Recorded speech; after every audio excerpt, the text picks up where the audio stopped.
மல்லிகா கிளம்பல. அம்மாவும் வருதா? வரேன் தான் சொன்னாங்க. என்ன பண்ணுறாங்கன்னு தெரியல. போமா இல்லை வேணாமா வீட்டிலே இருப்போமான்னு வருது. ம். அன்பு வரணும்க்கா வரணும்க்கான்னு சொல்லிட்டு தான் போனா. எனக்கு தான் ரெண்டு மனசாவே இருக்கு. என்னத்த போனோன்னு ஒரு பக்கம் தோணுது. இன்னொரு பக்கம் போகலைன்னா அன்பும் கௌதமும் கோச்சுக்கிறாங்களோ என்னமோன்னு இன்னொரு பக்கம் தோணுது. ஒரு முடிவாவே எடுக்க முடியல. என்ன பண்ணுறதுங்க? பாவம் இல்லையா? இவ்வளோ தூரம் சேலையெல்லாம் எடுத்து கொடுத்து வான்னு சொல்லி உன்னை கூப்பிட்டுருக்காக. போகாமல் இருந்தா எப்படி? நீ சொல்ற மாதிரி அன்பும் கௌதமும் கோச்சுக்க மாட்டாங்க. அது எப்படி கோச்சுக்காம இருப்பாங்க? கண்டிப்பாக கோச்சுக்குவாங்க. எனக்கு அதுதான் என்ன பண்ணுறதுனே தெரியல. கிளம்பு மல்லிகா, அந்த சேலையை கட்டிட்டு வா. நீங்க வேற சேலையை கட்டிட்டு போய் நின்னோன்னு வைங்க, முல்லையக்கா தான் ஆளாக பார்க்கணும். பார்த்துச்சு. ம். புது சேலையா பட்டு சேலையா ஏம்மாவை எடுத்ததா அப்படின்னு ஒரு மாதிரி சொல்லி காமிக்கும் எல்லாரும் முன்னாடியும். தேவையாங்க? எப்போவும் நம்ம எப்படி இருக்கோமோ அதே மாதிரியே போயிட்டு வருவோம். அன்பு கேட்பா ஏக்கா கட்டலன்னு கேட்டா அவகிட்ட சொல்லி சமாளிச்சுக்கிற வேண்டியது தான். கட்டிட்டு போகிற ஐடியாலாம் எனக்கு இல்லைப்பா. அந்த புள்ள ஆசைப்பட்டு எல்லாரும் சேர்ந்து கட்டிட்டு வருவீங்கன்னு தானே வாங்கி கொடுத்துருக்கு. நீ என்னடான்னா கட்ட முடியாதுங்கிற? லூசா நீ? அந்த புள்ள கோச்சுக்கிறாதா? அதுக்கு என்ன பண்ணுறது? அந்த பிள்ளையை மட்டும் யோசிக்க முடியுமா என்ன? நம்மளையும் தானே யோசிக்கணும். ஏதோ பண்ணுங்க, லவக்குன்னு கிளம்பி வாங்க. நான் முன்னாடி போகவா? பிள்ளைகளெல்லாம் கூட்டிட்டு வரியா என்ன? வேண்டாங்க. குடும்பமாக வந்துட்டோம், குடும்பமாக சாப்பிட்டு தின்னுட்டு கிளம்பிட்டோன்னு சொல்லும். தேவையா குடும்பமாக போகிறதுக்கு? பிள்ளைகளுக்கு மத்தியானத்துக்கு ஒரு பிரியாணி போட்டனது வாங்கிட்டு வாங்க, ரெண்டும் சாப்பிடட்டும். அங்கே கூட்டிகிட்டுலாம் போக வேண்டாம். என்ன மல்லிகா, யாரோ வீட்டில் எவரோ வீட்டில் விசேஷம் நடக்கிற மாதிரி பேசுகிற. அதுகளுக்கு யாரு? அவங்க பெரியப்பா வீடு, உங்க பெரியப்பா பையன் அண்ணன் தானே. நீ என்ன பிள்ளையில கூட்டிட்டு வர மாட்டேன்னா என்ன அர்த்தம்? இது கூட்டிட்டு வா மல்லிகா. ஐயே வேணான்னா வேணாம் விட்டுருங்க. ஆமாம், நான் சொல்கிறத நீங்கள் கேளுங்க. திரும்ப திரும்ப கூட்டிகிட்டு வான்னு என்கிட்ட சொல்லக்கூடாது. ஆமா, ஏன் தான் இப்படி பண்றியோ? சரி சரி, நீயும் அம்மாவும் சேர்ந்தாப்புல வாங்க. அதுவும் முடியாது. நான் அத்தைக்கிட்ட சொல்லிட்டேன், முதலுக்கே நீங்கள் போயிருங்க, ரொம்ப நேரம் கழித்து நான் வர்றேன், வந்த உடனே வச்சு கொடுத்துட்டு லவக்குன்னு கிளம்பி வந்துடணும் அப்படின்னு நான் ஃபஸ்ட்டே சொல்லிட்டேன். அத்தை போய் அரை மணி நேரம் கழித்து தான் நான் வருவேன். ரெண்டு பேரும் ஒன்றா போனோன்னு வைங்க, முல்லையக்கா மட்டும் கிடையாது, அந்த ஊருக்காரவியிலே பேசுவாளுவ மாமியாலும் மருமகளும் வர்றதை பற்றியா. ஏன்னா மாமியார் தான் அம்புட்டை கொடுத்துருக்குல்ல மருமகள்கிட்ட. அப்புறம் வராமல் என்ன பண்ணுவாளுக அப்படிம்பாக. முல்லையக்காடை ரெண்டு போட்டு விடுவாளுக, ஏற்றி விடுவாளுக. இதெல்லாம் தேவையா சொல்லுங்க? பரவாயில்ல. அதனால தான் பேசாம அத்தை நீங்கள் முன்னாடி போங்க, நான் அப்புறமா வரேன் அப்படின்னு நான் சொல்லிட்டேன். நல்ல ஐடியா தான், யோசனையெல்லாம் பயங்கரமா இருக்கு. ம். ஆமாம், இருக்காதா பின்ன? ஏன் வம்பு? அது சரிதான். சரி மல்லிகா. ஏங்க, ரொம்ப நேரமாக உங்கள் தம்பிக்கும் தம்பி பொண்டாட்டிக்கும் அங்கே ஏதோ வாக்குவாதம் மாதிரி நடந்துக்கிட்டு இருக்குது. என்னான்னு தான் தெரியலை. வாக்குவாதமா? அட ஆமாம், இந்த அருவிக்கும் கிருஷ்ணனுக்கு தான் என்னானே தெரியல. சத்தம் தான் கேட்குது, ஆனால் என்ன பிரச்சனைன்னு நான் கேட்டுக்கிறல. இங்க பாரு, நீ திருந்தவே மாட்டியா? ஏன் அப்படி கேட்குறியா? அப்படியா? சும்மா உன் வேலை என்னமோ அதை பாரு மல்லிகா. அதை விட்டுட்டு அவங்க வீட்டில் என்ன நடக்குது, இவங்க வீட்டில் என்ன நடக்குதுன்னு நமக்கு தேவையா என்ன? அவன் மொண்டாட்டி அடிச்சிட்டா என்ன? நமக்கு என்ன? என்ன பண்ணா நமக்கு என்ன? சொல்லு. உன் வேலை என்னமோ அதை பாரு. அவங்களுக்குள்ள எது நடந்தாலும் நீ கண்டுக்காத. அந்த பிள்ளை தான் நமக்கு சொந்தம் இல்லை ஒன்றும் இல்லைன்னு ஆகிப்போச்சு. அந்த பிள்ளைய கூட நம்ம கண்ணில் காட்ட மாட்டேங்குது, காட்டவும் முடியாதுங்கிற மாதிரி சொல்லிடுச்சு. எதுக்கு நமக்கு தேவையா? அது சரிதான். இருந்தாலும் ஒரு வீட்டுக்குள்ளே இப்படி சண்டை அடிச்சுட்டு கிடந்தா பார்த்துட்டா இருக்க முடியும்? சொல்லுங்க. ஏதா கூடமா ஏதாவது கோவத்தில் ஆகி போச்சுன்னு. அதெல்லாம் ஒன்றும் ஆகாது. அப்படிப்பட்டவன்லாம் என் தம்பி கிடையாது. அது என்னவா வேணா இருந்துட்டு போகுது. நீ கிளம்புற வழியை பாரு. சரி, நான் முன்னாடி போகவா? நீங்கள் படுக்க அங்கேயே பொழுத கடத்திடாதீங்க. நம்ம வாட்டுக்கு சாப்பிட்டுட்டு வீட்டுக்கு வந்துடுவோம். பவிக்கிட்டே ஐஸுக்கிட்டேயும் நான் இது கஷ்டப்பட முடியாதும்மா. மத்தியானத்துக்கு கரெக்டாக 2 மணி போல் வாங்கியாந்து கொடுத்துருங்க அதுகளுக்கு. நான் ஏற்கனவே சொல்லிட்டேன், ஏம்மா நீங்கள் அங்கே வர வேணாம், அப்பாவிட்ட அவங்க சொல்லியிருக்கேன், அப்பா உங்களுக்கு கரெக்டாக வாங்கிட்டு வந்து கொடுத்துருவாரு அப்படின்னு. சரிம்மான்னுச்சுவ. சரி சரி, நான் வாங்கிட்டு வந்து தாரேன். ம். சரிங்க, நீங்கள் போயிட்டு வாங்க. போயிட்டு வாங்கன்னு என்ன அனுப்புற? நீ வரலையா? வாரேங்க, ஒரு 10 நிமிஷம் ஆகட்டும், அத்தையை முன்னாடி அமுச்சு விட்டாருனேன். சரி சரி, மறந்து தூங்கிடாத, நீ பாட்டுக்கு வந்துரு. அதெல்லாம் வராமல் இருப்பேனா?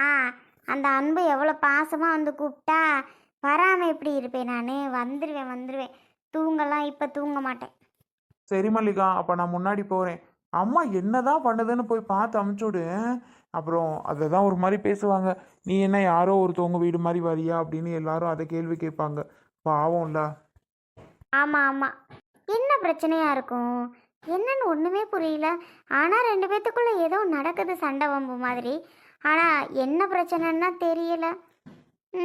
சரி இருக்கட்டும். என்னவா இருந்தா என்ன நமக்கு? இவர் சொல்ற மாதிரி அவ தான் நமக்கு சொந்தம் இல்லை ஒன்றும் இல்லைன்னு ஆகி போச்சு. அவ வீட்டில் என்ன நடந்தா என்ன, நடக்கலைன்னா என்ன? நான் ஏன் காதை கொடுத்துட்டு அங்கே இருக்கணும்? நம்ம உண்டு நம்ம பழப்பு உண்டுன்னு இருக்கலாம். அவங்கள அம்மா அடிச்சுக்க போகிறாங்க, சும்மா வாய் பேச்சு அப்படி பேசுவாங்க சண்டை மாதிரியே. அருவி, முடியாதுன்னா முடியாது. அதுக்கு மேல நீ என்கிட்ட சண்டை போடுறது ரொம்ப தப்பு. ஏன் முடியாது? ஏன் முடியாதுன்னு கேட்டேன். அவதான் சேரீ முதற்கொண்டு எடுத்துட்டு வந்து கொடுத்துட்டு தானே போயிருக்கா. வந்துடுன்னு சொல்லியிருக்காள்ல. இப்போ நீங்க விட முடியாதுன்னா என்ன அர்த்தம்? அருவி, நான் விட முடியாது, புரியுதா? தேவையில்லாம என்கிட்ட வம்பு பண்ணாத. போக வேண்டாம். அந்த வீட்டில் பெரிய மனுஷி யாரு? முல்லை அண்ணி. அவங்க வந்து ஒரு வார்த்தை சொன்னாங்களா இது வரைக்கும்? இல்லைல்ல. அப்போ நாம் வாரதில் அவங்களுக்கு விருப்பம் கிடையாதுல்ல. ஊருக்குள்ளே போய் பார்த்தா ஒவ்வொரு வீட்லேயும் சொல்லிட்டு நிற்கிறாங்க. அப்போ நம்ம மட்டும் என்னவா? வேணாம், போக வேணாம். நம்ம வீட்டுக்குள்ளே எல்லாரும் கிளம்புறாவ, என்ன மட்டும் ஏங்க போக வேணாங்கிறீங்க? அவ சேரீலாம் எடுத்து வந்து கொடுத்துருக்கா, அதுவும் எனக்கு பிடிச்ச மாதிரியே எடுத்துட்டு வந்திருக்கா. அப்படி இருக்கப்ப அவ பையன் பர்த்டேக்கு போகாம எப்படிங்க இருக்க முடியும்? சும்மாவே அவன் நாம பிள்ளை பர்த்டேக்கு சொல்லலைன்னு கோச்சிக்கிட்டா. இப்போ அவ பையன் பர்த்டேக்கு சொல்லியிருக்கா. போகலைன்னா சுத்தர பேச மாட்டாங்க. ஆமாம், சொல்லியிருக்கிறதுக்கு போகிறது இல்லையா நம்ம? அருவி, அவ்வளோதான் உனக்கு மரியாதை, பார்த்துக்கோ. கௌதம் பையன் இங்கே தானே இருக்கேன். ஏன் நான் இல்லாதப்போ வீட்டுக்கு வந்தா சரி, நான் இருக்கிறப்போ வரலாம்ல, வரமாட்டேன்ட்டான். அப்போது ஃபோனில் பண்ணி சொல்லிட்டு இருக்கியான், சித்தப்பா என் பையன் பர்த்டே வந்துருங்க சித்தப்பான்னு. அப்போ என்னை பார்த்தா இவனுக்குலாம் எப்படி தெரியுதா? அப்போ ஃபோன் பண்ணி சொல்கிற அளவுக்கு ஆகி போயிட்டேனா நான்? சொல்லு அருவி, ஃபோன் பண்ணி சொல்கிற அளவுக்கு ஆகிட்டேன் நான். ஃபோன் பண்ணி வந்துருங்கன்னு சொல்லிட்டு இருக்கியான். அப்போ எவ்வளோ திமிரு அவனுக்கெல்லாம் இருக்கணும்? அப்படிப்பட்டவங்க வீட்டுக்கு போகணுமா என்ன? போகணும்னு அவசியமே இல்லை எனக்கு தெரிஞ்சு. அதனால தான் நான் வேணாங்கிறேன். என்ன, போகலைன்னா ஓட்டும் இல்லை வரவும் இல்லை, இனிமே அவ்வளோதான் அப்படி இப்படின்னு சொல்லுவாங்க. சரி பரவாயில்ல, இருந்துட்டு போகுது. அவங்க வரவும் வேணாம், ஒட்டும் வேணாம், எதுவும் வேணாம். சரிங்களா? பழைய ஆசனையில் பழைய வேலையில் மறந்துருப்பாங்க. நீங்கள் வீட்டில் இருப்பீங்கன்னு வந்திருப்பியான். வீட்டில் இல்லை, ஓகே. அந்த வாக்கில் தான் ஃபோன் பண்ணால, அப்புறம் என்ன? இதுக்கு மேலே உங்ககிட்ட வந்து நேரடியாக மூஞ்சியை பார்த்து சொல்லலைன்னு உங்களுக்கு வருத்தம். யாருக்காக இருந்தாலும் இருக்க தான் செய்யும். இப்போ என்ன பண்ணணுங்கிறீங்க? நான் கிளம்பாமல் இருக்க முடியாது, அவள் ரொம்ப கோச்சுப்பான்னு சொல்கிறேன்ல. சொல்ல வேண்டியதை சொல்லியாச்சு. என்னை மீறி போன அவ்வளோதான், அதையும் நான் சொல்லிட்டேன். சரியா? நான் போவேன் தாங்க. போகாமல் நம்மளாம் என்னால் இருக்க முடியாது முடியாது முடியாது. கண்டிப்பாக நான் போக தான் செய்வேன்.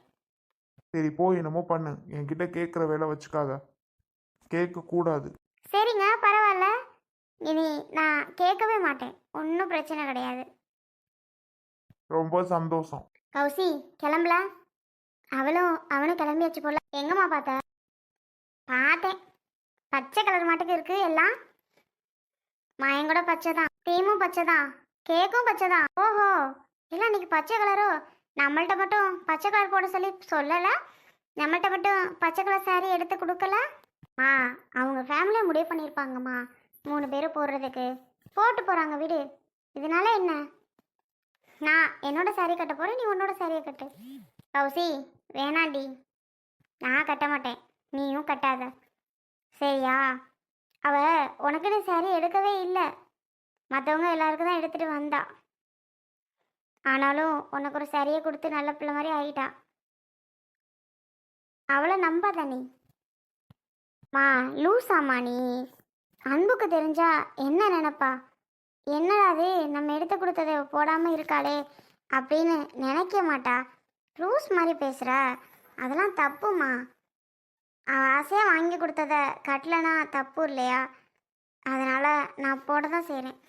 எவ்வளவுமே கேட்க மாட்டேங்களாடி நான் சொல்கிறத? நீயும் கேட்க மாட்டேங்கிற, உன் அண்ணங்காரனும் கேட்க மாட்டேங்கிறான். என்னதான் அப்படி நான் பண்ணேன் அப்படின்னு எனக்கு தெரியல. நீ எதுவும் பண்ணலை சரியா? என்னை சாரி கட்டாதுன்னு சொல்லாது. கௌசி, சொல்கிறத கேளு, கெட்ட வேணாம், நம்ம எப்பவும் போல இருப்போம். எதுக்குடி அவ கொடுக்குற சாரியை கட்டணும்? அவள் நல்லவளாக இருந்தால் அன்னைக்கே எடுத்துகிட்டு வந்திருப்பா. ஆனால் உனக்கு அன்னைக்கு அவள் எடுத்துகிட்டு வரல தெரியுமா? ஏதோ வீட்டில் இருந்த சாரின்னு நினைக்கிறேன், அதை கொண்டு வந்து கொடுத்துட்ருக்கா. அதையும் நீ வாங்கி வச்சிட்ருக்க பார்த்தியா? பரவாயில்ல வீடு, மறந்துருப்பா ஒரு வேளை. அதனால் எனக்கு எடுக்கிறத பற்றி யோசிச்சிருக்க மாட்டா. பரவாயில்ல விடுமா, அதில் என்ன இருக்குது? என்னமோ போ, நீ அவளுக்கு தான் இது பண்ணிகிட்ருக்க. கட்டக்கூடாதுன்னா கூடாது மா. சரிம்மா, அப்போ என்ன சாரியே கட்ட வேணாம் அவ்வளோதானே? சரி நான் கட்டலை போதுமா? ஆமாம் கட்டக்கூடாது தான். சரி நான் கட்டலை. ம் சரி. கௌதம், டெக்கரேஷன்லாம் முடிஞ்சா? வெளியில் போய் பார்த்தியா? எல்லாம் ப்ராப்பராக ஓகே முடிஞ்சு. இனி உங்கள் அம்மா வந்தோடனே கேக் கட் பண்ண வேண்டியதுதான். அவங்க ஏன் இன்னும் வரல? தெரியல கௌதம், நீங்களுக்குள்ள எங்களை வர்றதுக்கு பாரு எவ்வளோ நேரம். தூரமாக இருந்தால் கூட சீக்கிரம் வந்துடுவாங்க போல். ஆனால் பக்கமாக இருக்கிறது தப்புன்னு நினைக்கிறேன். இன்னும் வரல பாரு. சொல்லி அனுப்பிச்சேன் இன்னும் 1 மணி நேரத்தில் வந்துருங்கன்னு காலையிலே ஃபோன் பண்ணேன், ஆனாலும் வரல. அப்படி என்னதான் பண்ணுறாங்களோ தெரியல. சரி சரி ஓகே, வரையில வரட்டும் விடு. இதுக்கெல்லாமா போய் திட்டிகிட்டு இருப்பா? திட்டுறா நீ தான் காணும் காணுன்ற. இல்லை, நல்ல நேரத்தில் பிள்ளைக்கு கேக்கை வெட்டிடலாம் அப்படின்னு தான். பிள்ளைக்கு ட்ரெஸ்ஸு நல்லா இருக்குல்ல அன்பு? சூப்பராக இருக்குது, எனக்கு ரொம்ப பிடிச்சிருக்கு. உனக்கு? எனக்கும் தான் அழகாகவே இருக்குது, ரொம்பவே பிடிச்சிருக்கு. சூப்பராக இருக்குல்ல? அதுவும் நீங்களும் அந்த க்ரீன், நானும் க்ரீன், அவனும் க்ரீன்.